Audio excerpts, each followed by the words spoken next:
Telugu Desam party నాయకులకు, Telugu Desam party కుటుంబ సభ్యులందరికీ తెలుగుదేశం పార్టీ 43వ ఆవిర్భావ దినోత్సవ శుభాకాంక్షలు ఈ సందర్భంగా నేను తెలియజేస్తా ఉన్నాను. పేదవాడి ఆకలి తీర్చేదానికి, పేదవాడికి గూడు కల్పించేదానికి, పేదవాడికి బట్టనిచ్చేదానికి, ఇదే కాకుండా బీసీ, ఎస్సీ, ఎస్టీ, మైనారిటీ వర్గాలకి సంక్షేమంతో పాటు రాజ్యాధికారాన్ని అందించేదానికి పుట్టినటువంటి పార్టీ తెలుగుదేశం పార్టీ. కీర్తిశేషులు స్వర్గీయ నందమూరి తారక రామారావు గారి నేతృత్వంలో 1982లో ఆవిర్భవించింది. ఆనాటి నుంచి నేడు చంద్రబాబు నాయుడు గారి నేతృత్వంలో ఇప్పటి వరకు కూడా అదే విధానాన్ని అవలంబిస్తూ కొత్తగా చంద్రబాబు నాయుడు గారి నేతృత్వంలో సంక్షేమం, అభివృద్ధితో పాటు ఈరోజు ఏదైతే దేశమే కాదు ప్రపంచం కొత్త పుంతలు తొక్కుతా ఉందో మన ఐటీ, నేడు ఏఐ, ఆర్టిఫిషియల్ ఇంటెలిజెన్స్, వీటి ద్వారా ఈ యొక్క రాష్ట్రంలో ఉన్నటువంటి ప్రజలకు ఉద్యోగ ఉపాధి కల్పించడంతో పాటు మధ్యతరగతి ప్రజలందరూ కూడా ఈరోజు సుఖ సంతోషాలతో జీవించేదానికి ఈరోజు చంద్రబాబు నాయుడు గారి నేతృత్వంలోని తెలుగుదేశం పార్టీ ప్రభుత్వం, ఎన్డీఏ కూటమి ప్రభుత్వం నేడు పనిచేయడం జరుగుతూ ఉంది. ఒక్కసారి మనం గుర్తు చేసుకోవాలి. 1982లో అన్న స్వర్గీయ నందమూరి తారక రామారావు గారు పార్టీని స్థాపించి 9 నెలల కాలంలోనే అధికారంలోకి వచ్చిన తరువాత ప్రజల ఆకాంక్ష మేరకు రాష్ట్రంలో పరిపాలన సాగించారు. ఆనాటి వరకు పేదవాడు తెల్లన్నం తినేదానికి ఇబ్బంది పడుతున్నటువంటి పరిస్థితుల్లో 2 రూపాయలు కిలో బియ్యం ఇచ్చాడు.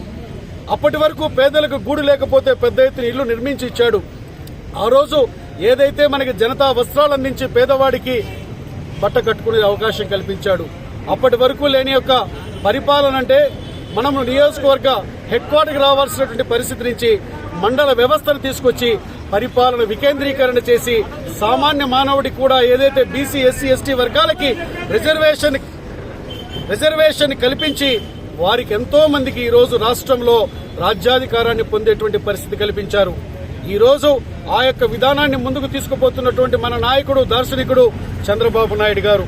చంద్రబాబు నాయుడు గారు ఇంకా ముందుకు పోయి పేదవాడికి బియ్యం ఇవ్వడమే కాదు, పేదవాడికి పట్టటం, ఆకలి లేని పేదవాడు ఉండాలి, ఆకలితో ఏ పేదవాడు అలమటించకూడదు అనేటువంటి ఒక ఉద్దేశంతో 5 రూపాయలకే, ఇక్కడే వెనకలు ఉంది మనకి అన్న క్యాంటీన్ అనేటువంటిది, 5 రూపాయలకే ఉదయం పూట టిఫిన్, మధ్యాహ్న భోజనం, రాత్రి భోజనం. ఈ రోజు పేదల కోసం ఉంది మన పార్టీ అనే దానికి చక్కటి నిదర్శనం ఈ రోజు వెనక ఉన్నటువంటి మన అన్న క్యాంటీన్ చూస్తేనే మనకు అర్థమవుతుందనేటువంటి విషయాన్ని ఈ సందర్భంగా నేను తెలియజేస్తా ఉన్నాను. ఇదే కాకుండా తెలుగుదేశం ప్రభుత్వం అధికారంలోకి వచ్చిన తర్వాత ఎన్నో విధానాలను తీసుకుని వచ్చింది. ఆనాడు పటేల్ పట్వారీ వ్యవస్థని రద్దు చేసి అప్పటి వరకు పెత్తందారితనాన్ని ఏదైతే ప్రదర్శించుతున్నటువంటి తీరుని రద్దు చేశాడు నందమూరి తారక రామారావు గారు. మహిళలకు ఆస్తిలో సమాన వాటా హక్కుని కల్పించాడు. అప్పటి వరకు మహిళలకు ఆస్తిలో సమాన వాటా హక్కు లేదు, అది కల్పించినటువంటి మహనీయుడు నందమూరి తారక రామారావు గారు. నందమూరి తారక రామారావు గారి గురించి చెప్పుకోవాలంటే ఒక సంఘ సంస్కర్త. ఆనాడు టంగుటూరు వీరేశలింగం పంతులు గారు ఏ విధంగానైతే మనకి సంఘ సంస్కర్తగా ఉన్నారో అటువంటి విధానానికంటే గొప్పగా మనకు ఉన్నటువంటి నాయకుడు నందమూరి తారక రామారావు గారు. ఆయన బాటని, ఆయన చూపించినటువంటి విధానాన్ని మనం ఇప్పటికి కూడా మర్చిపోలేకపోతున్నారు. సామాన్య మానవుడు అంటే ఎంత ముద్ర వేసుకున్నాడో ఆయన యొక్క పథకాల ద్వారా కానివ్వండి, ఆ వర్గాలకు చేసినటువంటి మేలు ద్వారా కానివ్వండి అనేటువంటిది మనకి ఇప్పుడు అవగతం అవడం జరుగుతూ ఉంది. ఏది ఏమైనా కానీ నేడు చంద్రబాబు నాయుడు గారి నేతృత్వంలోని తెలుగుదేశం పార్టీ, యువ నాయకుడు నారా లోకేష్ బాబు గారి నేతృత్వంలో ఉన్నటువంటి తెలుగుదేశం పార్టీ ఈరోజు కార్యకర్త అధినేత అనేటువంటి నినాదంతో ఈరోజు తెలుగుదేశం పార్టీ ముందుకు పోతుంది. ఈరోజు తెలుగుదేశం పార్టీలో ఒక శాసనసభ్యుడో, ఒక మంత్రో, ఒక ఎంపీపీఓ, జడ్పీటీసీఓ, మార్కెట్ యార్డ్ చైర్మన్ కాదు, కార్యకర్తే ఈరోజు అంతిమంగా అతనే మనందరికీ అధినేత అనేటువంటి నినాదంతో ఈ రోజు మనం ముందుకు పోతున్నామంటే కార్యకర్తకి ఎంత ప్రాముఖ్యత ఈ రోజు తెలుగుదేశం పార్టీ ఇస్తుందో మనకు అర్థమవుతా ఉంది. ఈ రోజు దేశంలోనే 1 కోటి పైచులకు సభ్యత్వాలు ఉన్నటువంటి పార్టీ ఏదైనా ఉందనంటే అది ఒక తెలుగుదేశం పార్టీ. కార్యకర్తల సంక్షేమ నిధి ఏర్పాటు చేయడమే కాకుండా కార్యకర్తలకు ఏదైనా ఇబ్బంది వచ్చి ఏదైనా జరిగినా కూడా ఈ సభ్యత్వం చేసినటువంటి వాళ్ళకి 5 లక్షల రూపాయల ప్రమాద బీమాను అందిస్తుంది మన తెలుగుదేశం పార్టీ. ఎవరైనా కానీ తల్లి గాని తండ్రి గాని చనిపోయి ఆ పిల్లలు అనాథలుగా ఉంటే వారిని చదివించేటువంటి బాధ్యతని ఎన్టీఆర్ ట్రస్ట్ ద్వారా తెలుగుదేశం పార్టీ తీసుకుంటా ఉంది. ఎన్నో విధానాలని కార్యకర్త కోసం ఈ రోజు తెలుగుదేశం పార్టీ ఉంది.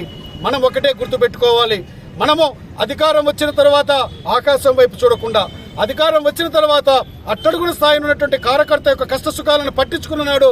ఇదే విధంగా 2047 కాదు, 2050 కాదు, ఇంకొక 100 సంవత్సరాలు కూడా మన పార్టీ యొక్క జెండా రెపరెపలాడుతుంది.